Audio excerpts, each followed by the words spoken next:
ગુજરાતનું આર્થિક પાટનગર સુરત અને સુરતમાં રોજીરોટી માટે અલગ અલગ રાજ્યના લોકો આવીને વસ્યા છે। હાલ દિવાળી પતી છે અને દિવાળી બાદ છઠ પૂજા જે ઉત્તર ભારતના લોકોનો સૌથી મોટો તહેવાર કહેવાય છે।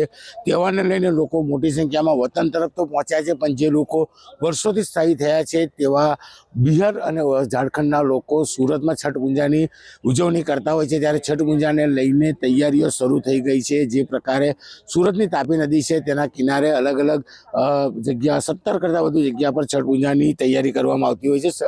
બિહાર વિકાસ પરિષદના આગેવાનો આપણી સાથે છે, આપણે સીધા વાત કરીએ।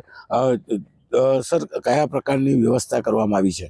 આ સમસ્ત બિહાર ઝારખંડ સમાજ ટ્રસ્ટ અને સુરત મહાનગરપાલિકાના માધ્યમથી 2014થી અહીંયા શરૂ થયા છે। આ આયોજન આખા શહેરમાં 18 થી 20 જગ્યા ઉપર કોર્પોરેશનના સહયોગથી આ વિભિન્ન સંસ્થાઓ દ્વારા આયોજન થાય છે। વર્ષોથી બિહાર અને ઉત્તર પ્રદેશના લોકો જ્યાં છે, સુરત બિહારમાં હોય કે ઉત્તર પ્રદેશમાં હોય કે આખા દુનિયામાં જ્યાં હોય ત્યાં આ પર બહુ જ શ્રદ્ધાથી અને બહુ જ નિષ્ઠાથી મનાવતા હોય છે। જે એમાં બધા સહયોગ કરે છે। જે શ્રદ્ધાળુ હોય એ તો હોય જ છે, જે વ્રતી હોય એ વ્રત રાખે છે, જે શ્રદ્ધાળુ હોય એ દર્શન માટે આવે છે।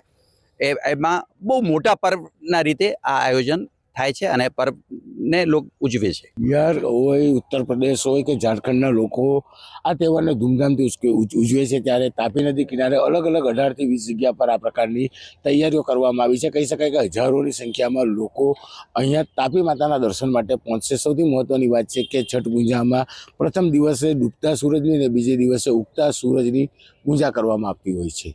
કીર્તેશ પટેલ, ન્યૂઝ 18 ગુજરાતી, સુરત।